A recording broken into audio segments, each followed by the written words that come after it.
All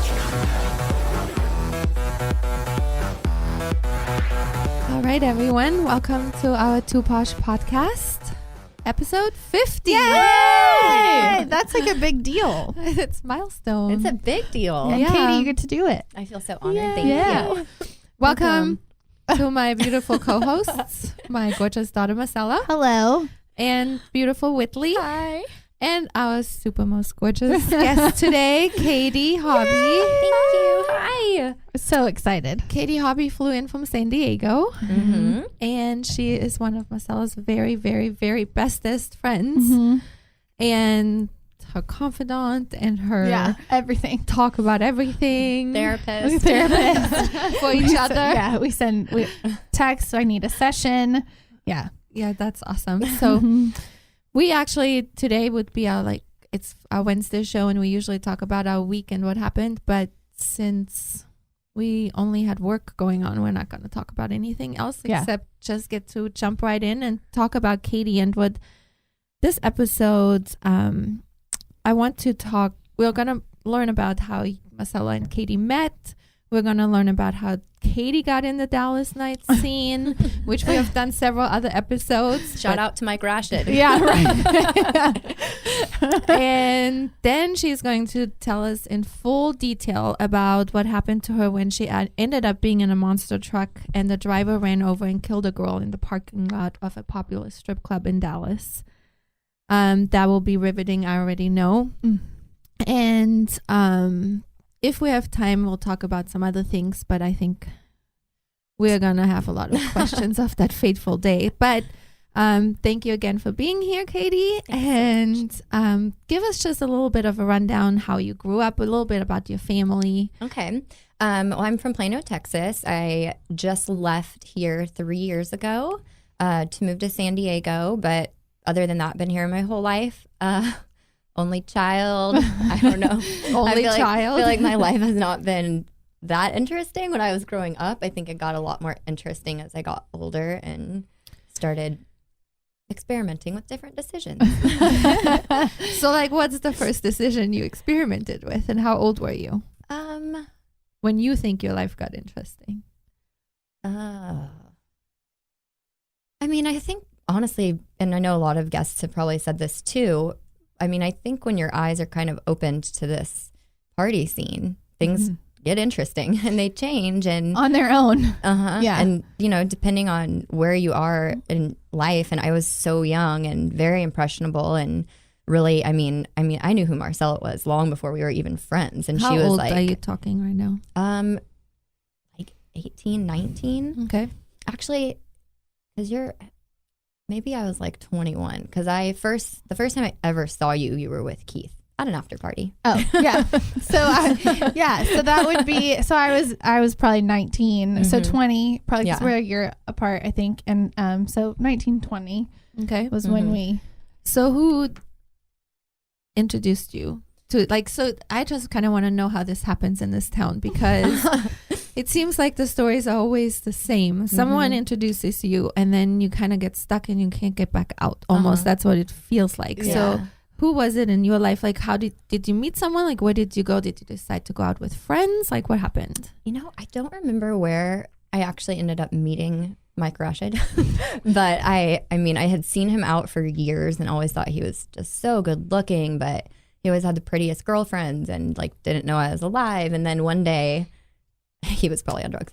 he all of a sudden was like, oh, hey, I've seen you out before. And I think I was so excited to have attention from this, in my mind, this really popular guy in Dallas. And Was he everybody a knew king? him. No, he wasn't. He wasn't. I have to thank ask that goodness. question. I know.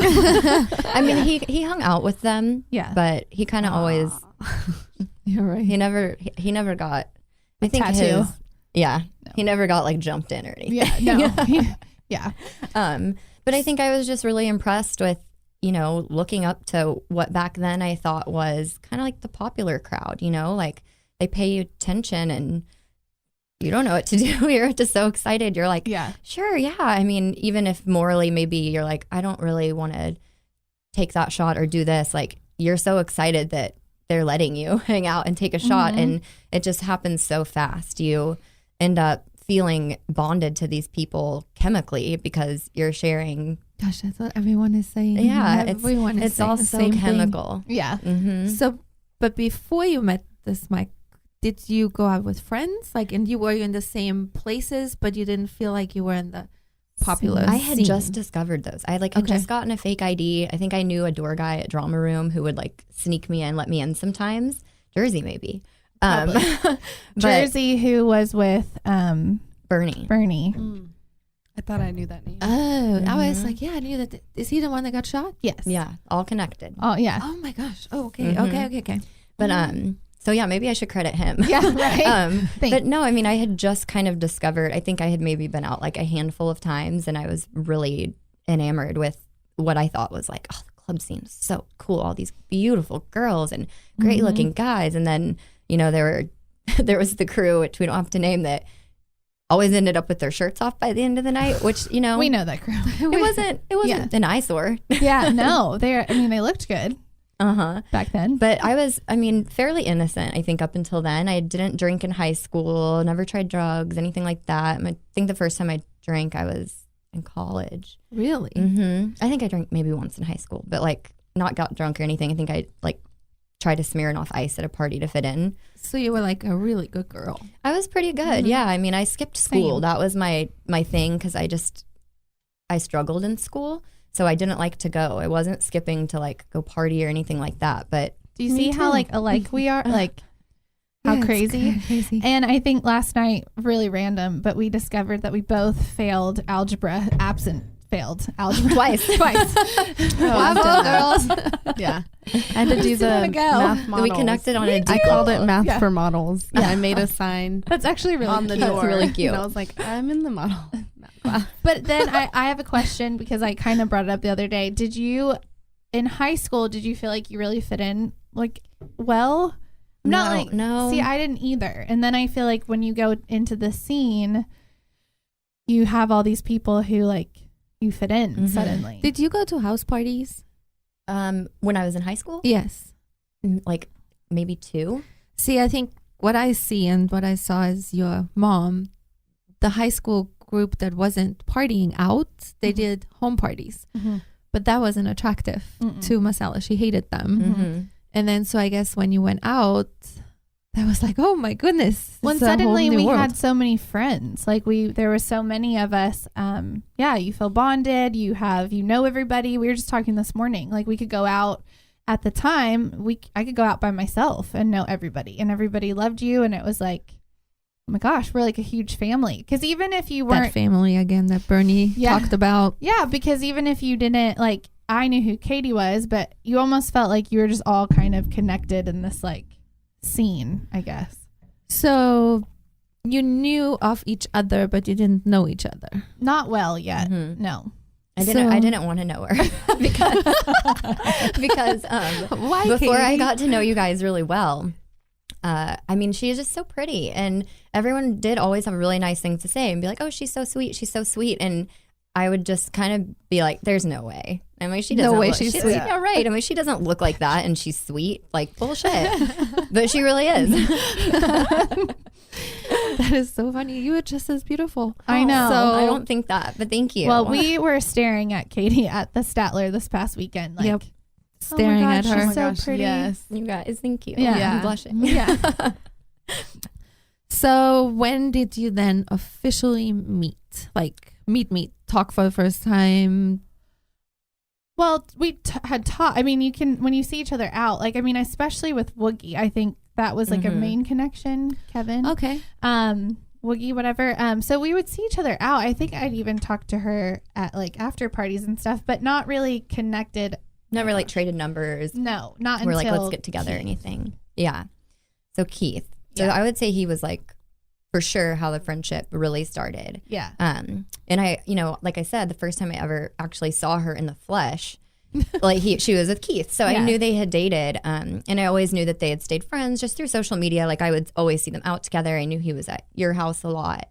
And then we went to Topgolf one night when Keith and I had first started seeing each other, and Marcella was like extremely quiet, not like her normal self. Yeah.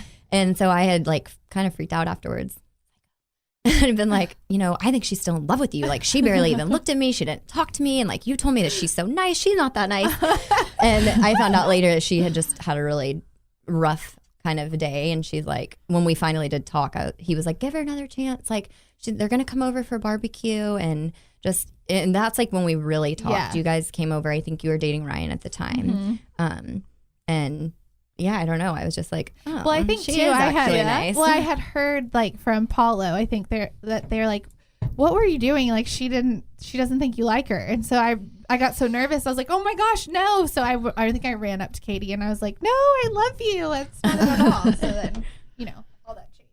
Oh, so I Y'all guess can talk. I gotta fix this. So I guess the rest is history. But when you know, you know.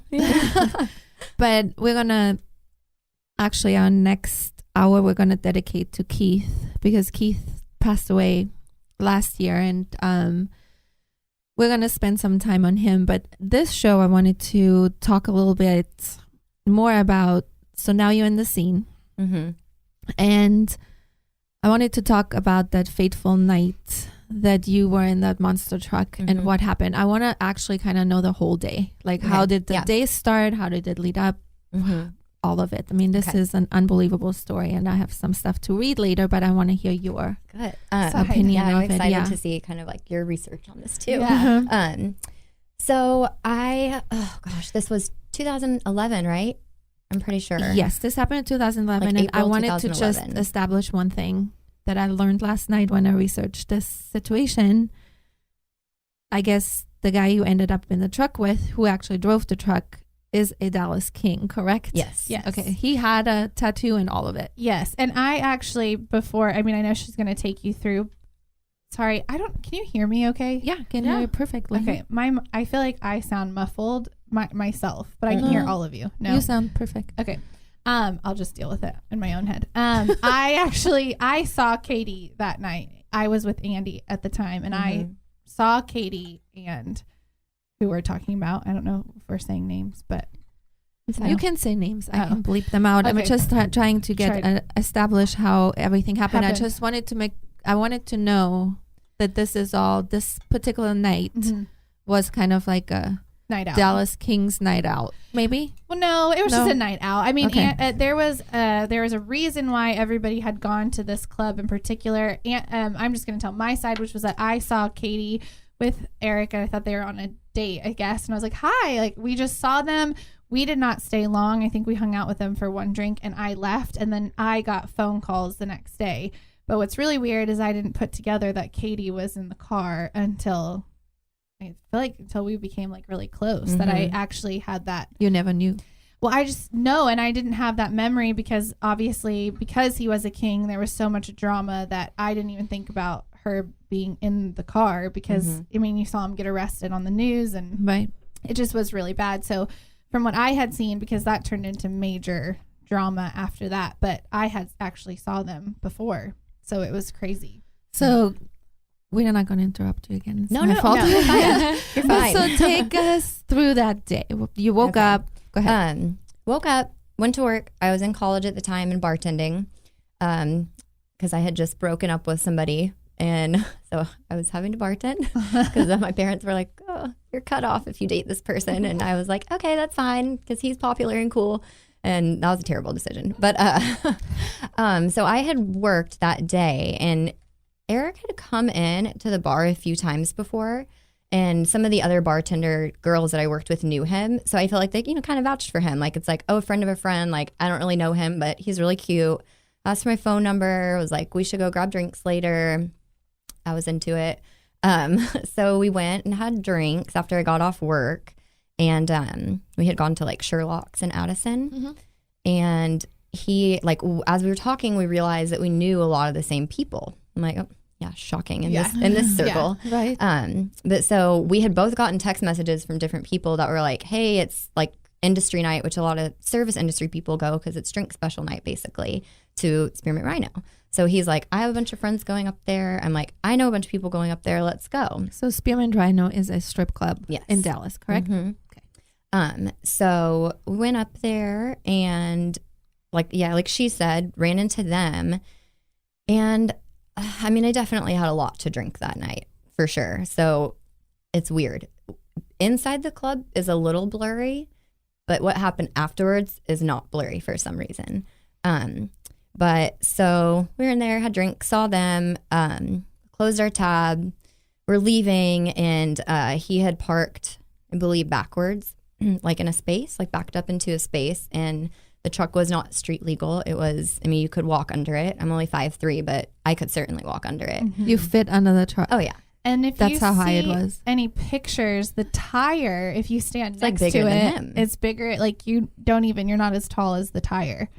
Yeah. It's definitely crazy. I remember seeing the truck in Dallas Mhm. before all this happened, and going, this is insane. Like, Yeah. I couldn't believe that this is actually a thing, that they allow that thing They on don't. the road. And they don't. But how he Uh-huh. never got caught, I don't understand, because it was like so big. How could you miss it? Mhm. Yeah. Mhm. Yeah.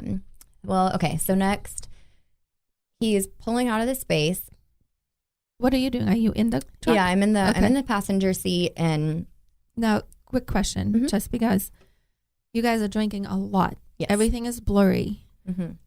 No one thought about maybe not driving, because No. you didn't think Like- about not getting in the car. I didn't, and will always regret that, obviously. And I feel Mhm. super different about that type of Drinking and situation driving. now. Yeah, I would just rather spend the money on an Uber and Mhm. not buy whatever makeup I want that weekend. I don't Right. know. Right. But it's it's a hard lesson to We learn. weren't making very good decisions. That's why when it happened, we were like, that could have been anyone, kind of, because nobody was really, and at the time there was no Uber actually, so nobody was really making those smart choices. Yeah. Okay, so you are in the passenger seat. He is in the car. He's driving. So he puts the truck in drive, not like peeling out or anything like that. Very, very slow roll. And we make it, I mean, not that far through the parking lot. Like, we're just driving through the parking lot. And I guess I should have prefaced this earlier. So he tells me while we're having our drink there that he starts showing me pictures of his son. I'm like, oh, I didn't know you had a son. So clearly there's a baby mama. Like, what's your relationship like with her? He tells me, like, there is no relationship. Like, we're broken up. But he also had told me that she had been texting him that night and been like, oh, my friends see you up there with some girl. Oh. So what happened was we pull out of the space, and people start waving him down, flagging him down, running up and next to the truck. And I didn't realize that at the time. All I remember, or all I saw happen, was that he was like, threw it into park and was like, what the fuck? And he was like, stay here. And so he jumped out his side and left the door open. And I remember looking at the radio, and like, I remember that it was like the new T.I. album had come out. And She so says she remembers that so I remember vividly. this so clearly for some Yeah. reason. And I remember it was on track 1. And so like, I'm waiting, looking again. It's on track 3. What is that? Maybe at least 15 minutes. Mhm. Like, now he's been out of the truck for a long time. But And- nothing else is happening. Nothing else happening. And I'm thinking, oh my gosh, she came up here. I bet she threw something at the back of his truck. Like, I bet he's dealing with his ex right now. I am certainly not going to get out and get in the middle of this. Like, no one's come to get me out of the truck. Yeah. I'm going to just stay right here. So then after, I mean, I don't even know what track it got up to, but I'm like, something's wrong. But if he had gotten arrested, like, wouldn't they have looked in the truck yet and found me? Like, I was just so Yeah. confused. So obviously, like we talked about, the truck was very high up. But there's no yelling, no screaming, no Nothing. police, no cars, no anything. No, Nothing. nothing. Okay. So I pushed my door open, and he had to help me get in and out. That was probably a perk of the truck for him. Right. Like, here, let me lift you up. Yeah. But so I just remember, like, when I tried to get out, there was no sidestep or anything. So I fell like smack on the pavement, and I just realized that I landed in something warm and wet. And I just remember turning my hands over, and I'm like, this is blood. Like, I was just in, I think, complete shock. And, you hear about this fight or flight response. And I am clearly a flight, because he came up behind me, and while I was still on the ground, he came up behind me and put his hands over my eyes. And I didn't understand anything that was happening in the Right. moment. So I threw his arms kind of off of me from behind and just took off running. Like, I sprinted, I don't know how Were far. you screaming? No, I was just running. Like, I knew something bad had happened, and I just all my brain was telling me to do was run. I ran and I ran and I ran and I ran. I ran back into the club past the door person. They didn't even have a chance to stop me. And I went in a corner and I just like crouched down and was crying. I was so confused. And this bigger, like heavier set guy with the cowboy hat on walks by me and is like, "Are you okay?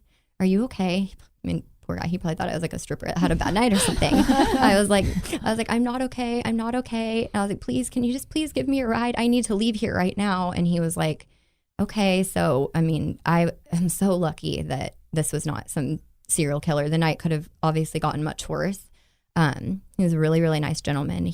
I gave him the address of where my friend was, and I'm like, "Can you please take me here?" And it was kind of quiet for a minute, and he was just like, "Sweetheart, were you in that truck?" And now in hindsight, I'm like, he must have seen blood on me. Like, I'm like, "How did he know?" And I just said yes, and he said, "Did you know that that girl is dead?" And I didn't know there was a girl. I didn't know there was a death. Yeah, that was the first. I had no idea. So I was just in total shock. He dropped me off. So you guys got to leave that parking lot? Not me. Yeah, she left. But how did you leave? With who? This random person. But that's what I'm saying. Oh, yeah, you left and they let you out of the parking lot. No one stopped you guys. No. Wow. Well, people were leaving. Like, I don't even know if the police, they might have been there at the time, but that parking lot's ambulance, really big. Nothing's happening. I bet it's a lot faster than you're thinking. Like, she's explaining it like this, but I guarantee you, like, first of all, police take a little bit longer than you would imagine to get somewhere. But also, I think that this is happening way faster than you would imagine. I do understand, but I would expect at this point to be at least sirens or lights or anything. She just might not remember that. Yeah, you might not remember. Yeah, maybe I don't remember that That's part. what I'm wondering. So he drops me off at my friend's house, and I was just like, "What is your name? How can I ever thank you for this?" And he was like, "The best thing you can do is just, please don't ever say that anyone gave you a ride. Like, I don't want to get pulled into this. I know, you didn't do anything wrong, and I feel just really badly for you. So I want to help you." But he never told me his name, anything. Like, guardian angel, sweet, nicest guy ever. Like, whoever you are, if you hear this, thank you. I think about you often. But so I think I was just in shock the rest of the night. I couldn't wrap my head around it, and I couldn't find anything. I was, like trying to Google stuff. Nothing was really being written just yet. Like, it was so fast, just happened. Did you try calling Eric, or did you try calling anyone, or no? No. When I jumped out of the truck, my bag was in there. Like, luckily I knew my girlfriend Adrian's number by heart, and that's who I used the guy's phone and was like, "I'm calling my friend Adrian." And so, no. I didn't have any of my things with me, nothing. So I had to go to the police station to get my bag. And I told Marcella this last night, funny story. At the time I was in college and on Adderall maybe. I had a prescription, it was in my name, but they stole like the $260 that I made on my bartending shift and my bottle of Adderall. The police. What? I had it with me all night. Like, I paid for shots there. So I had the cash right before the accident, and it was all missing. Nobody else was near the bag but them. Oh so just so shady. I'm sure they'd do that all the time. Who knows what they did. Not surprising at all. Yeah. I'm like, way to take the good stuff. Thanks. Wow. So yeah, which strangely felt very violating on top of everything else that had happened. Like, wow, aren't I supposed to go to you guys for help? Like, just kind of weird. But so no, like, after that, I think I just spent a few days in shock. Then it, came out. She went to UNT actually. Her name was Kasey McKenzie. A little bit younger than I was, but I had a really hard time going back to school after that because I became really obsessed with her. And So you went to the same school? Went to the same college. And so it was really hard for me right afterwards because I would be like walking from a building to a building and I would constantly be wondering, like, did she take this path? Has she ever had a class in this building? And it just, I honestly, I had to stop going. Like, part of the second absence fail. I was like, I can't do this anymore. Like, it wasn't my fault, but I felt so much guilt. So I just became really obsessed with her. Like, I mean, my mom and I made her, like, we have a Christmas ornament we put on our tree for her every year. And like, wow, I just wanted a way to not lose her memory. Not that I knew her. And I really wanted to reach out to her parents so many times. And the attorneys told me that I couldn't, that they didn't want to hear from anybody. Like, they advised me to stay away. But I did end up seeing them obviously during the trial. And I mean, it was very difficult. I just can't imagine what that loss is like, you know? Tell me when you first heard, like, so you're at your friend's house, you can't find anything, you don't even have a phone, you have no idea what is really going on at this point. When are you trying to when is it happening that you're actually putting the pieces together? The following day, I reached out to an attorney friend of Adrian's actually, and was just like, hey, this is what happened to me last night. I don't know if I need legal representation. I do know I need to get my things back, and I have no clue where they would be. Can you help me? He made a few calls. It was like, your bag's at the police station. You'll have to go like sign for it, get it out. I can go with you if you want. You don't need legal representation. You're not, you know, I'm still to this day shocked. I'm shocked I didn't get in trouble for fleeing a scene or something. You know, that's surprising. Were you ever called to the stand during yes, trial? I was. Oh, you were. So they I don't want to go to that far ahead yet no, because so you are during that night you never heard anything from anyone. Anything, no. So the next day you're calling someone, but is it on the news? How are you seeing something? I'm starting to see news articles the next day, and it just sucked because he seemed like I think that Eric was a good guy, and I think he was a nice person, and I consistently hear that from everybody that was friends with him, that he like had a good heart. Out of all of them, that like that's what maybe he was the best of the bunch or something. I guess we could say.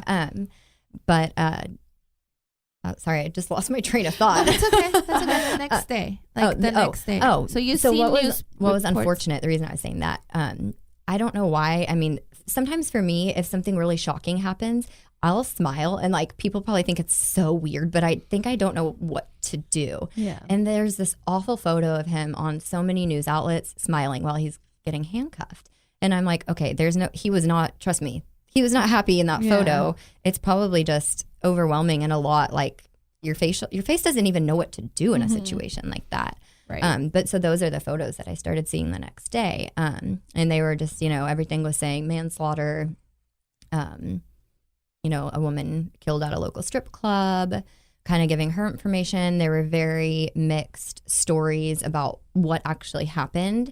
Lots of rumors. People said that a friend of hers pushed her and she fell down. I heard another one that I was performing a sexual act and it was my fault and that's what happened. I did not know. Yeah, we never touched. Yeah. Put it on record. Wow. Not the case. So there were just a lot of nasty things that I started when I did start talking to people and hearing stuff. And a lot of people had heard this one particular rumor. And I mean, I ended up, not to fast forward too much, but I did end up seeing a video of the whole thing. You saw the video? The security footage, yes.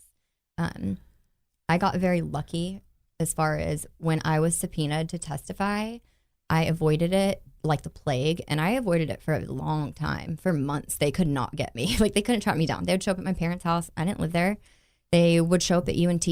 I wasn't going to class. Yeah. You know, I was staying with friends. I was just doing anything to not be at home by myself and having to deal with it. Yeah.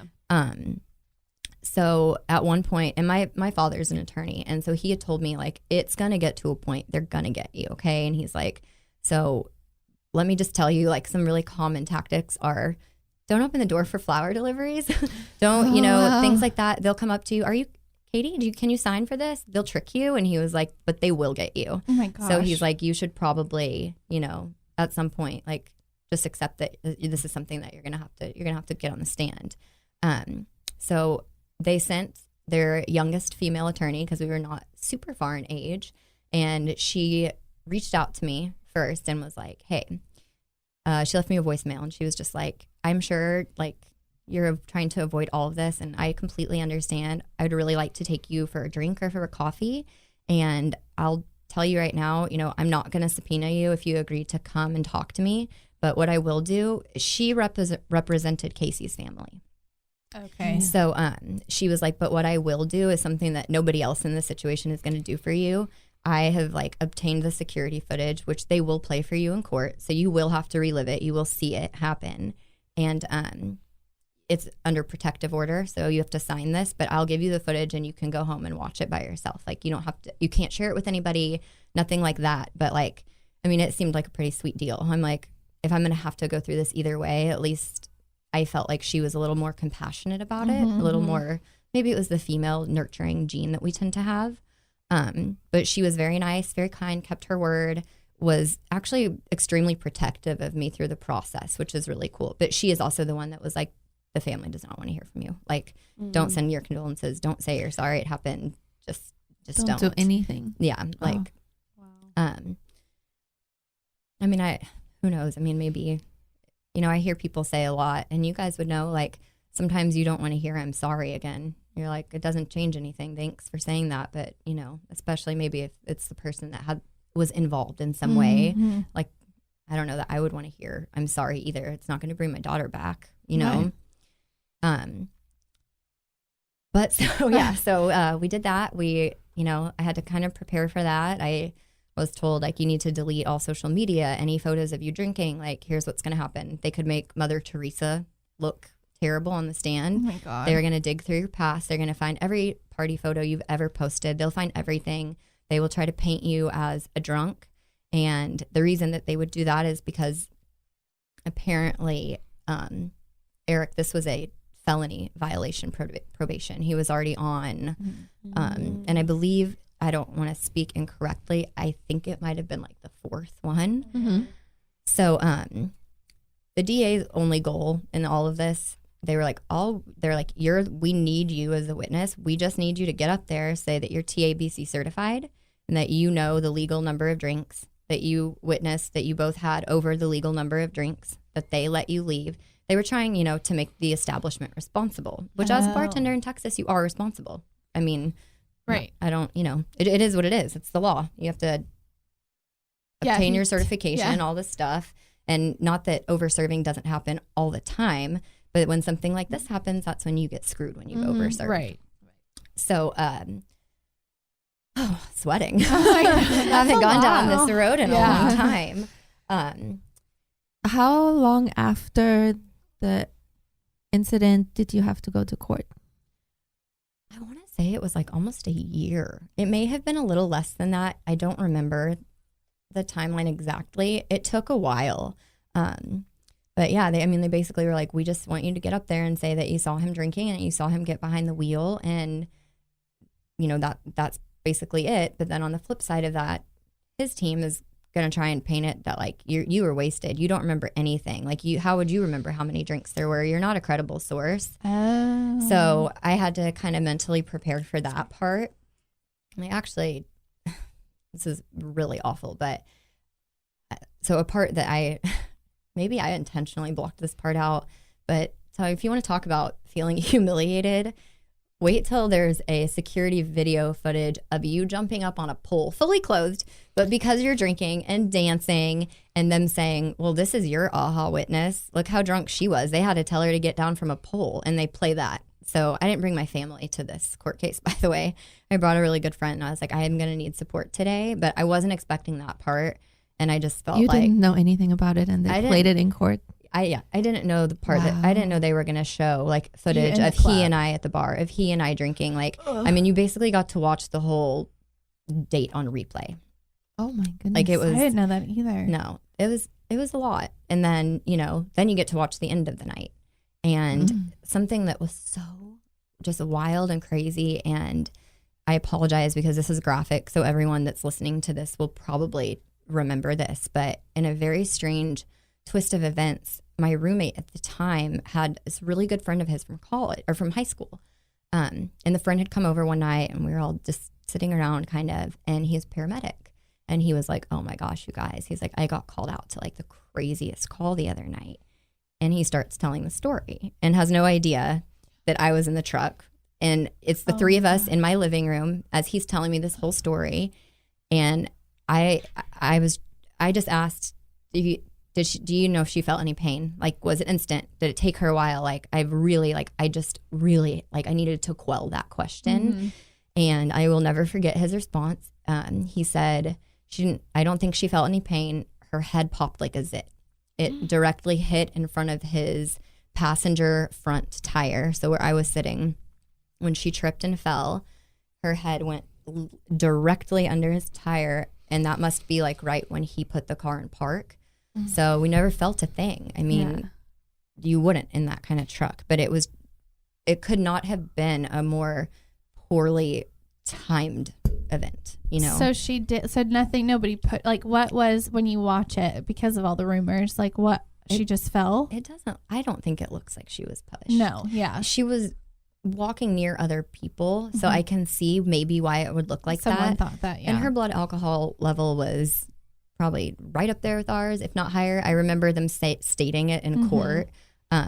She was very intoxicated too, so it's not unlikely that she fell. You know, I think as we kind of know, when you lose somebody, sometimes you look for, you want to make sense of it in your brain. So I'm sure her parents, somebody was like, no, she fell. She wasn't so drunk that she fell down. Like, I'm sure that's very difficult to accept. Right. Yeah. Man.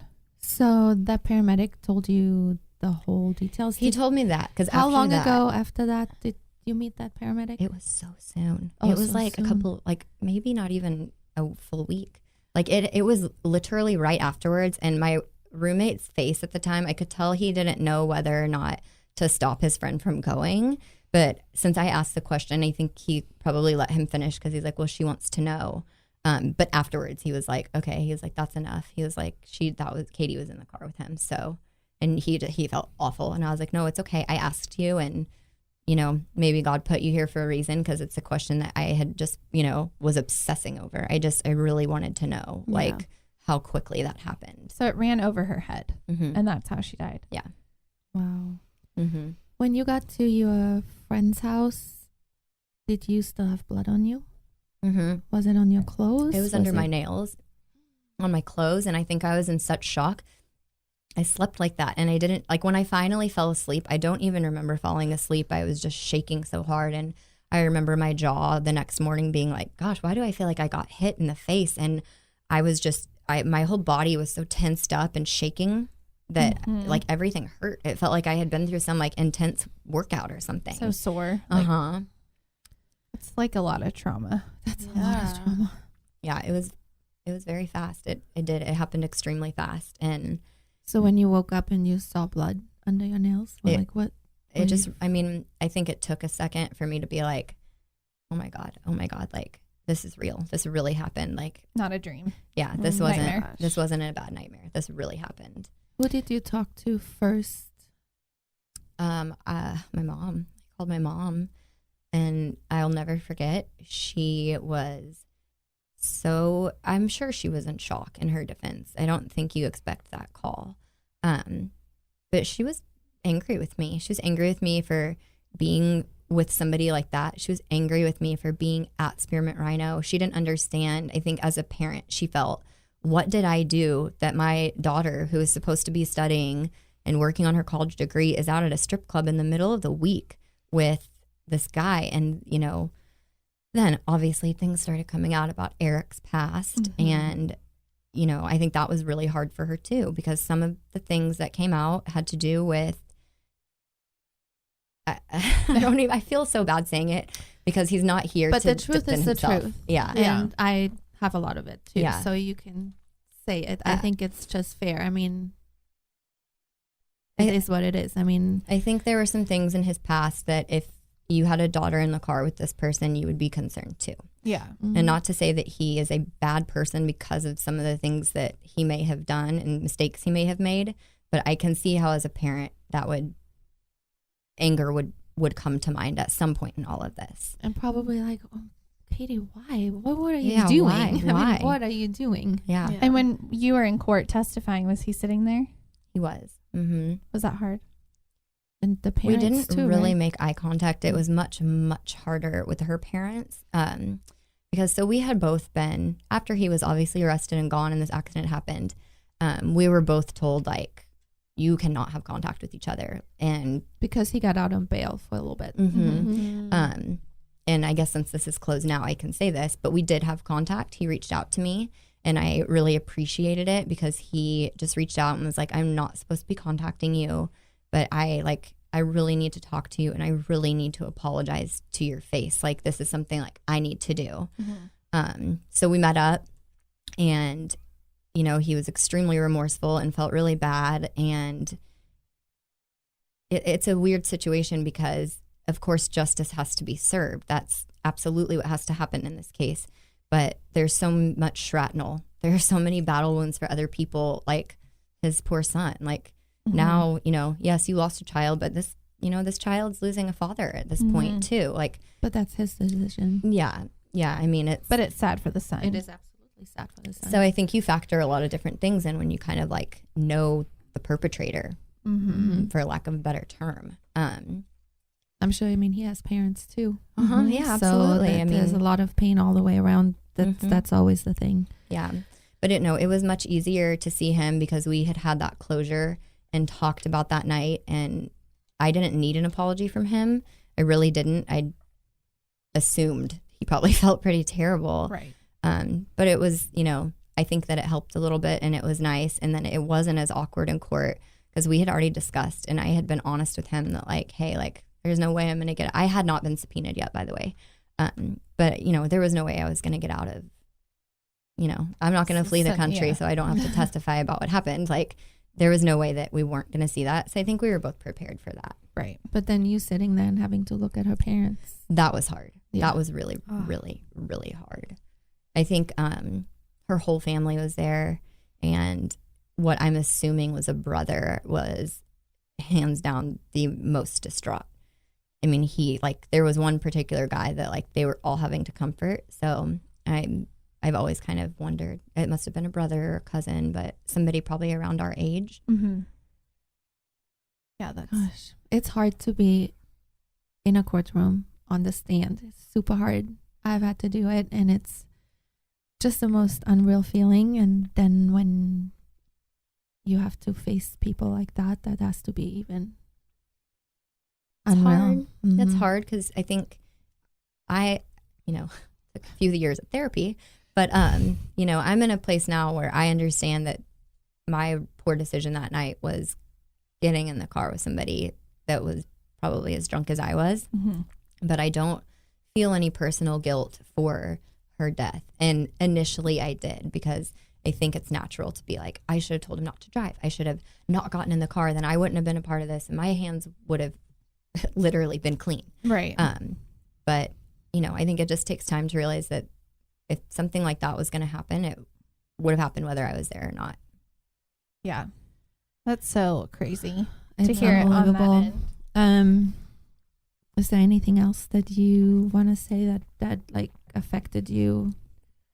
No, but I will say that I learned something for anybody. I learned a lot of things in therapy, but for anybody that's listening that's been through something really traumatic, and, you know, in this case, Eric was not, the term trauma bond is often applied to abusive relationships. So obviously Eric and I were not in an abusive relationship. Right. But because of the trauma, I would have dreams about him very regularly, and I would feel sick to my stomach when I woke up. I would feel so concerned that he was getting beat up in jail or something. Like, I was so concerned about how he was doing, and I didn't understand why, because I'm like, this is our first date. I didn't know this guy. Like, if you even want to call it a date, like, I don't even know if that's what it was. Like, we just went out and had drinks. But he explained to me that there are 3 times for women when oxytocin is released, or when we produce it in our brain, 2 times for men. And for us, it's childbirth. So that's why we have the 3rd. Intense orgasm. So sometimes that's why you get bonded to somebody that can give you that. And trauma. So he was like, this is something chemical that's going on in your brain. Like, when that happened, these chemicals were released, and that's why you're having these dreams, and that's why you're feeling this way. Right. This is not real, essentially, you know? Yeah, we've heard trauma bond a lot. So it's interesting to hear it, and on that end, like actually something traumatic, not even a relationship. Yeah. Yeah. So it's weird. I guess we'll probably always have some type of weird trauma bond from literally not even knowing each other. And did you, when he was in jail, did you guys write at all, or you weren't allowed? No, I actually did. I wrote, but I never sent anything. And I just wrote once, and it was kind of after I was in therapy for a little bit. And I wanted to, I guess, just check on him and be like, I hope that you're okay. And, you know, I'm sure you're carrying around enough guilt, and I don't want you to think that that, you know, you don't need to carry around any guilt for me. Like, I've gotten the help that I need at this point. And I'm very, I will be really happy when I hear that he's out and that he gets to see his son again. And from the people I do know that know him, everyone says that he is like a completely different person now, that he's like really himself, and that he's had a lot of like emotional and positive growth through all of this. So I don't know. I mean, I have not heard anything bad. Everything's always been actually really, really good. So yeah. I wanted to read the news when the jury of the trial, they awarded the family $10.5 million in this case. And it says a Dallas County jury has anonymously found Spearmint Rhino Gentlemen's Club and Eric Brent Crutchfield negligent in the death of Kasey McKenzie.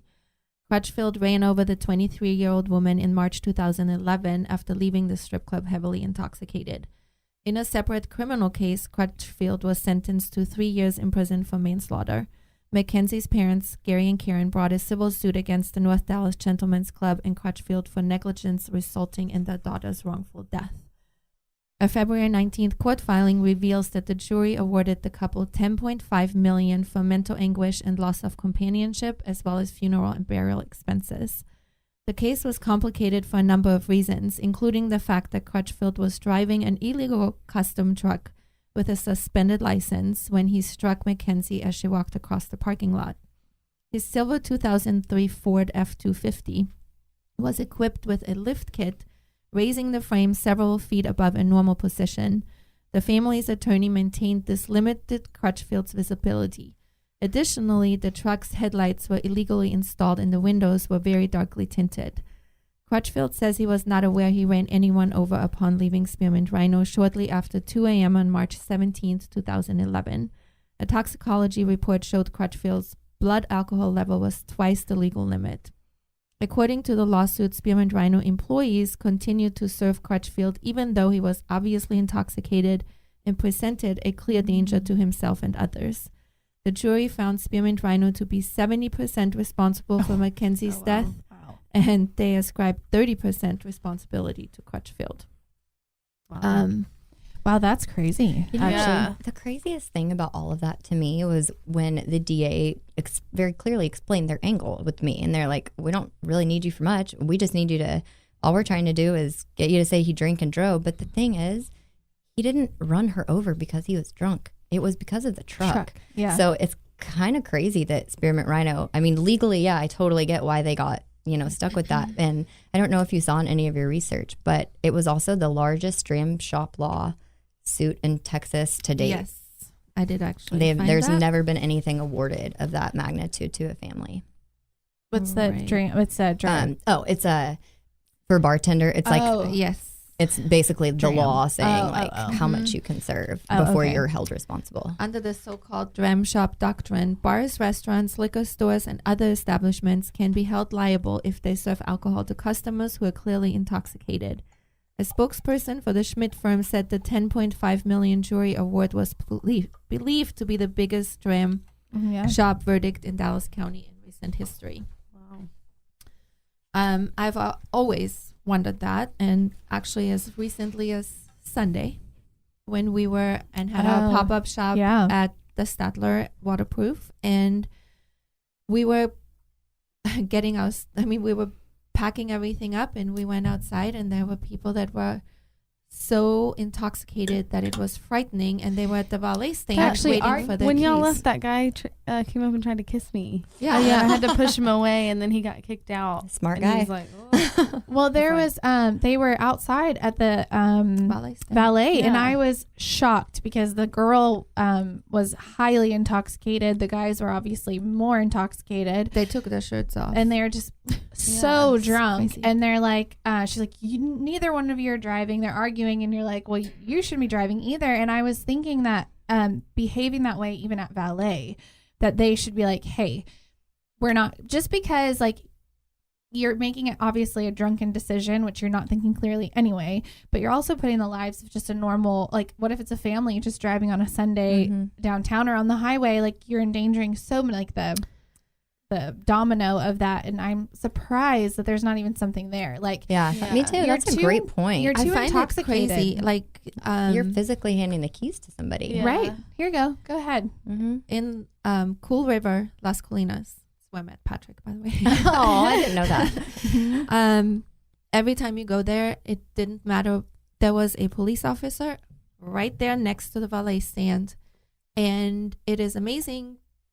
Like, I feel like that needs to be everywhere because it They makes do. you think Yeah. different. Like, he would stand there and he would check out if someone attempted to drive, he was like, you are not driving. Or you yourself, I actually remember, like, there was several times where it was like, you think more because you know there's a cop Yeah. right there there. waiting Yeah. before you get in that car. And I mean, they can call, like, you drive off, then you have a DUI. I mean, that's crazy. Yeah. Even if you get in. Even if you get in, yes, because Can't have the keys in operating the... vehicle. yeah, Ignition. and I think that needs to be a thing. I'm actually Yeah. shocked. And then when we drove home, there was obviously an accident on the tollway. Yeah. And we couldn't help but think.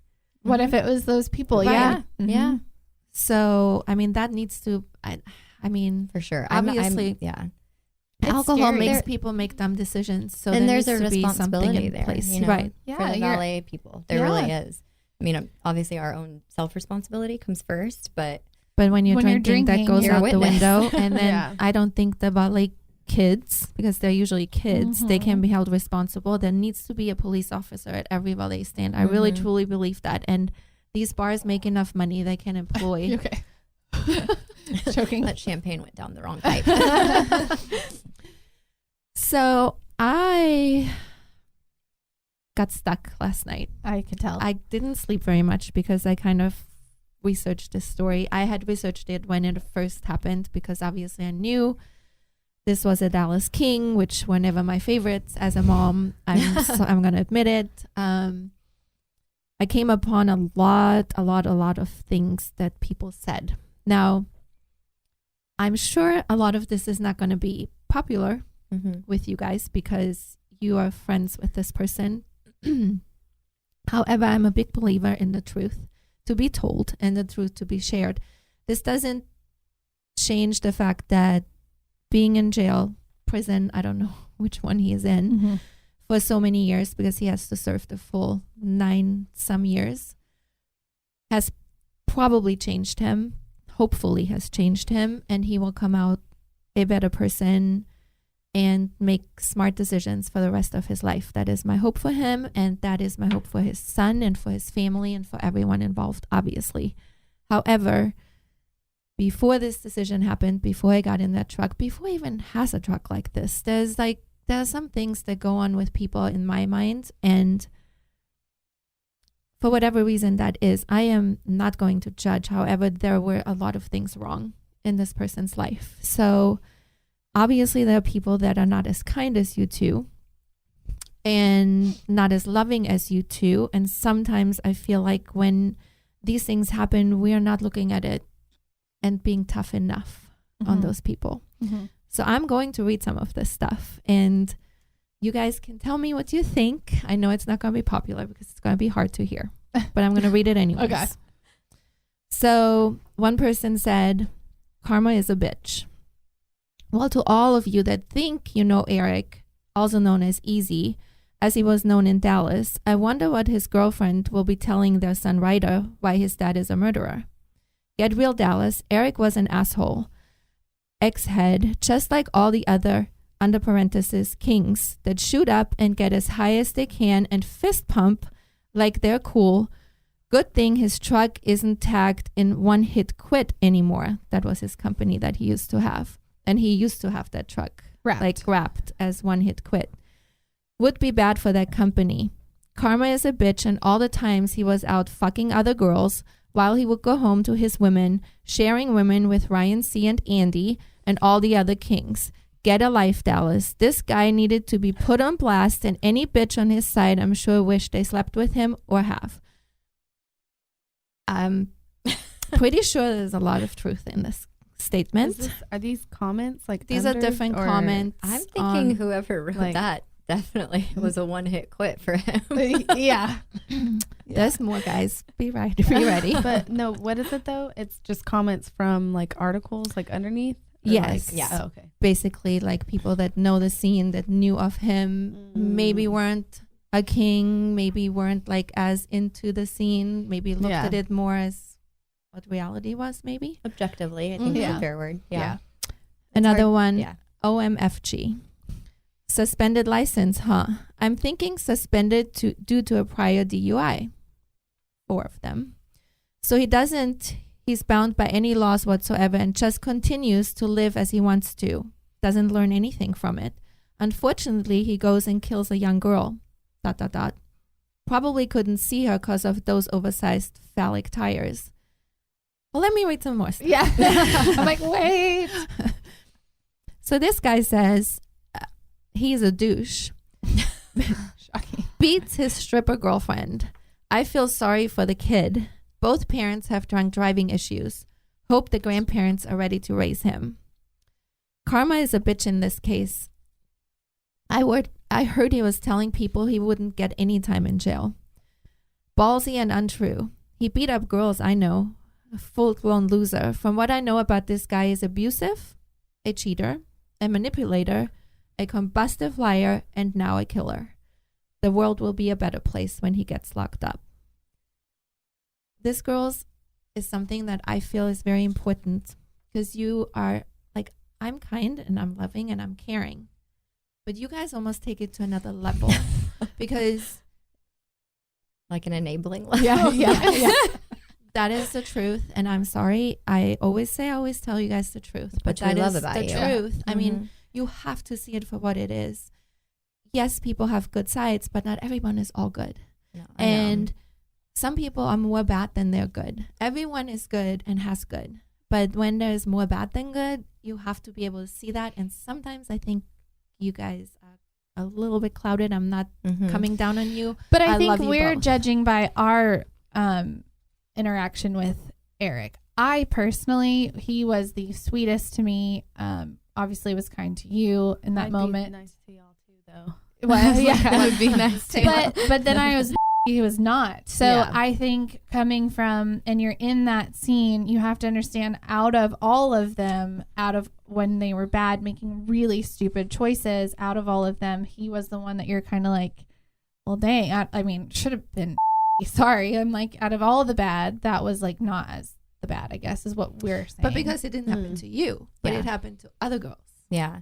he's a big that's- cheater for sure. That's the part that I was saying earlier, Yeah. were the things that came out about things he had done to prior girlfriends. My mom was like, where did I go wrong with you? Right. Like, I understand the anger. But you didn't know. Yeah. And to your mom's point too, I think she's right. I think in this kind of like twisted way, I think that we got kind of sucked into that scene so young and we saw so many, I mean, even the stuff we're talking about today, there's way more trauma. Like there's so many just really messed up things that would happen within that entire group in that scene. And I think it does almost make you like, oh, well, he, you know, okay. Like, like you almost start making kind of allowances for people because you're like, well, I've seen worse or I've been treated worse. 1,000,000%. Thank you for saying that. Yeah. And it's, you know, I mean, It's I can. just for you to recognize it. Oh, really. totally. And it's 100%. I mean, I do recognize that. And I think, you know, some of it is probably like, just like we said earlier, like that scene, not that either of us want to be anywhere near that now. And that particular scene is dead. Yeah. But most of them are in jail. Yeah. So you couldn't join if you wanted to. Right. Right. But I think that it does it what is the word that I'm looking for? It kind of it clouds your judgment and it clouds what you like. I have friends, let's say, like I have girlfriends that were not part of that scene, and when I talk about things that happened back then, I see the look of horror on their face. Yeah, like, it's like me. I see the like It is like both of Whitley. you, Yeah, like yeah. Whitley and Yeah. you. Yeah. So I think that it's something, it's like a weird trauma bond to like that group. You're like, yeah. you make an excuse for them because you're like, well, I mean, they could have, done that to me, but they didn't. So maybe he's not that bad. Yeah. Well, even Misty always says that she would talk to Andrew about, because he wasn't either. And she was like, I'm telling, and there's people who party, and then there was people in this scene. So it was different.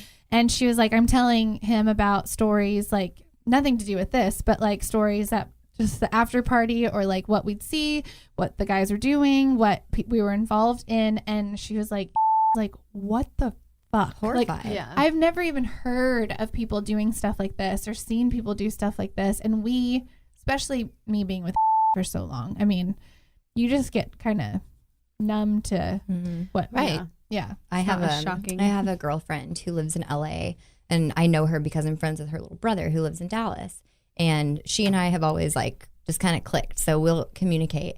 And her brother will call her and tell her, like, for instance, when this happened, called her and told her, like, has just told her stories over the years. And she reached out to me and she's like, I'm dating a Lifetime movie producer. She was like, I know they're not the best films, but she's like, You should really. she's like, I've never heard of anything in LA, the stories that my brother tells me from I hear this over group and of over people. and Yeah. over. Yeah. And I'm like, really? I'm like, but you live in LA. Like, you live like where it really goes down. She's like, no. Not like that. She's like, I've never heard any stories like this. And she's like, she had asked me at one point, like, would you be interested in like telling your version of this to my boyfriend? And I'm like, no, I'm not trying to get shot or anything. Right. Like, Yeah. no, No, thank you. I don't think so. No. So I thought I'd read a few more because this was very interesting. Kept me up all night, so you guys might as well listen. Yeah, go for it. I think it's important. I Yeah. do. I think it's important for the listeners to know that this is not a biased podcast. Like, not everybody is sharing the same experience or opinion that Marcella and I did and do. Right. But no, I think I'm glad That is why I'm doing this. it's very important. So you can't defend this guy. He was intoxicated, equals fact. He was driving on a suspended license, equals fact. His truck was illegal in the state of Texas, equals fact. 2, possibly 3 reasons this guy should not have been driving doesn't really sound like an accident now, does it? If he had been sober, his license in good standing, his truck legal, and he killed that girl, now that would be an accident. As for her, she should have kept her head up and paid attention to where she was going and her surroundings at all times, too. Someone goes, are you kidding me? Who is calling this guy nice? So he beats his stripper girlfriend / baby mama until she is fearful of the guy, uses her stripper Jaeger bombed out of her mind monies to pay for his shit and buy his steroids and other illegals, barely is home enough to take care of their son, and now runs over a girl in one of many strip club parking lots that he frequents to cheat on the girl who he obviously puts up with it. So Kasey is the real victim here, not Eric, not Kat. Kat's kid a victim? Maybe, but Kasey, Eric is a freaking douchebag. Check out his priors. It's readily available information. Give me a break. Go to jail already. This is like people that knows them because they know all Yes, the names. 'Cause right. I'm like, Yes, they know Yeah. them. He loves his son and girlfriend more than anything. I'm a parent. I love my family more than anything as well. I love them enough, though, to think about how they would feel if I got in my car drunk and killed someone. Therefore, I would not even sit in the driver's seat if I've been drinking.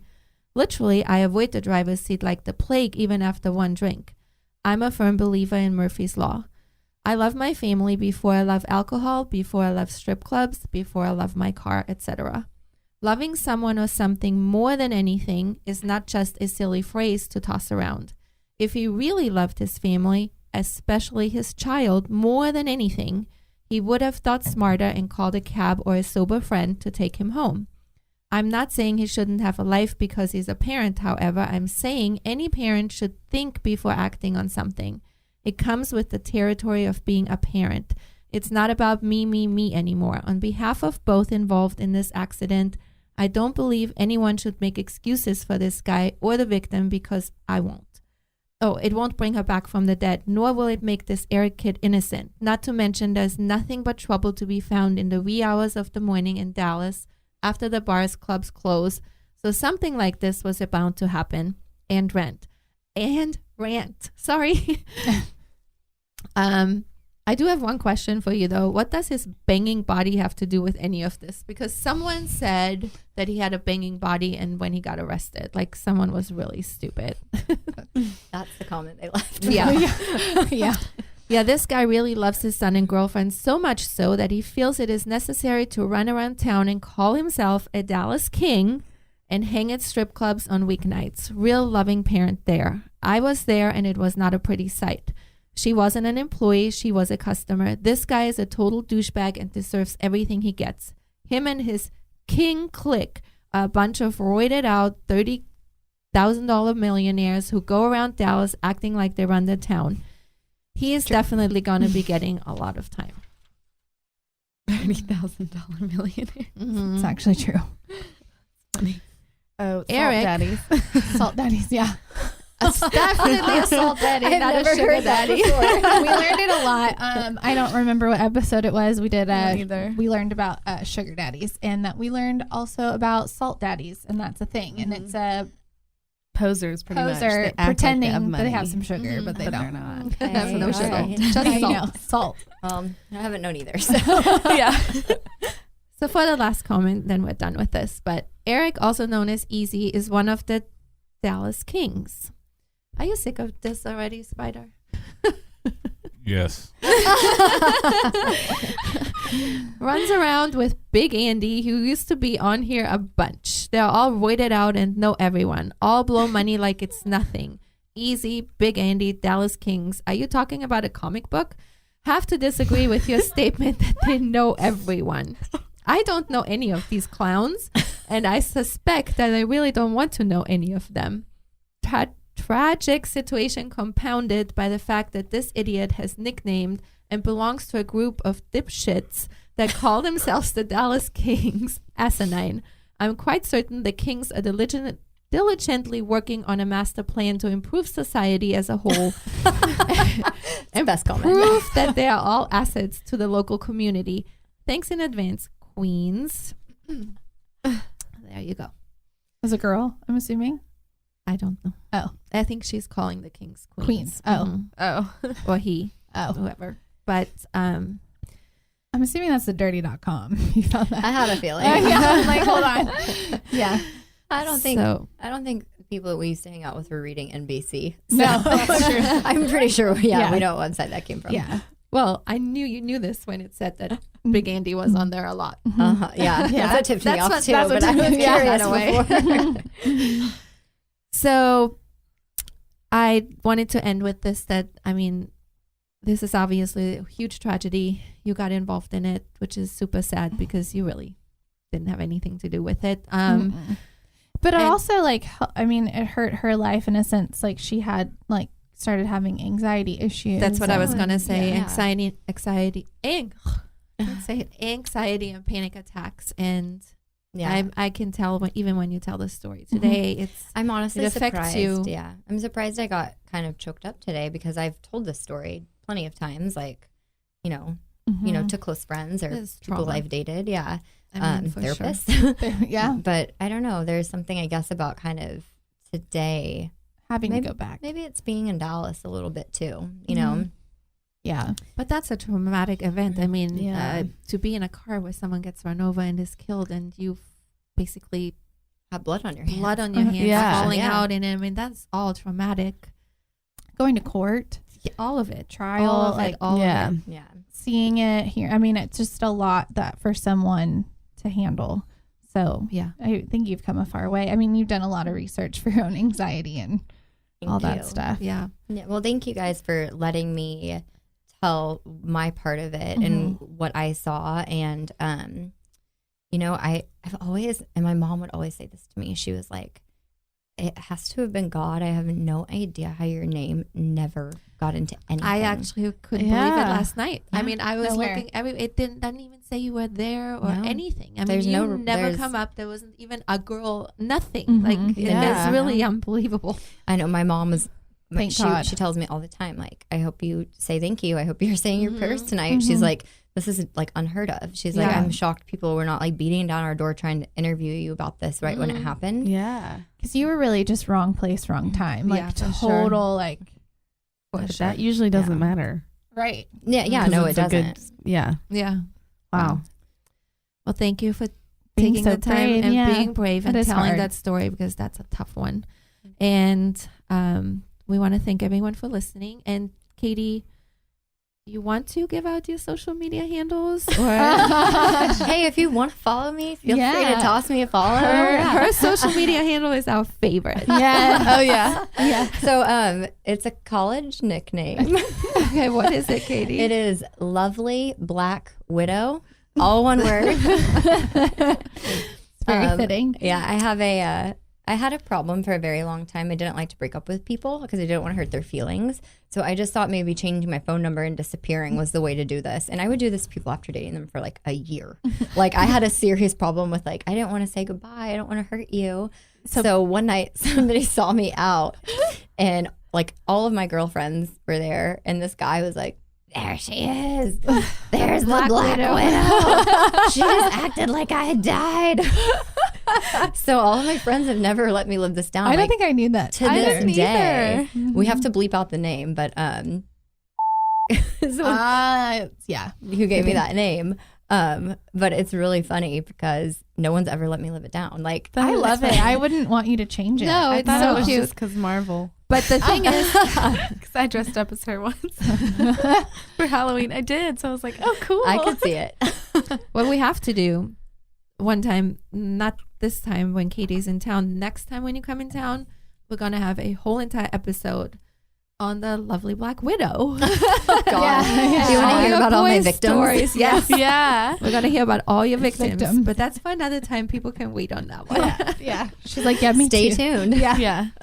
So, not all the time, but sometimes we end our shows with a lesson. And for me, honestly, doing this show, like, it touched me a lot just by the fact that, you know, decisions are everything, and people really, the lesson is don't drink and drive, please. Like, ever don't drink and drive. Today with Uber, there is no reason to drink and drive. It is not worth it. People always think, I'm fine, I can drink. Don't. I mean, if you have more than 2 drinks, do not drive. Like, I feel like most people are okay on if you don't slam them. But if you have 2 drinks, like, be smart, eat something, you're fine. After that, just don't drink and drive. It's not worth it. And for girls especially that see people making decisions that are so many bad decisions at once, like really, really see them. Don't make excuses. Look at it what it is really all about. Don't put rose-colored glasses on. Look at it with clear eyes, and you will save yourself a lot of heartache and a lot of trouble. And that's my lesson for this. Okay, I saw the best quote the other day. It's so funny. It said, the problem with looking at someone through rose-colored glasses is that all the red flags just look like flags. Oh my gosh. That actually gave me goosebumps. Me too. And you know that your hair isn't is the antennas. truth. Oh, So yeah. You should tell that too. It's really interesting, really fast. I'm like really into like weird stuff. Like I will like you, I will stay up and research, but like sometimes it'll be like something random. And I saw this thing recently about how Indian Americans or Native Americans, you know, they all have super long hair. And it's like a spiritual psychology page that I follow. That I was like, I'm going to look this up right now. But they were saying that a lot of people believe that hair are antennas. And so the reason that your hair will all stand up all over your body when, let's say, you hear something chilling, because they're antennas and it's literally telling you like, oh my gosh, like you're picking up on something. You're picking up on something. So Native Americans grew their hair very long because they thought it made their intuition stronger. Isn't that crazy? So listen, girls, when you're ahead, please listen to it. That's the other part, though. That's our excuse.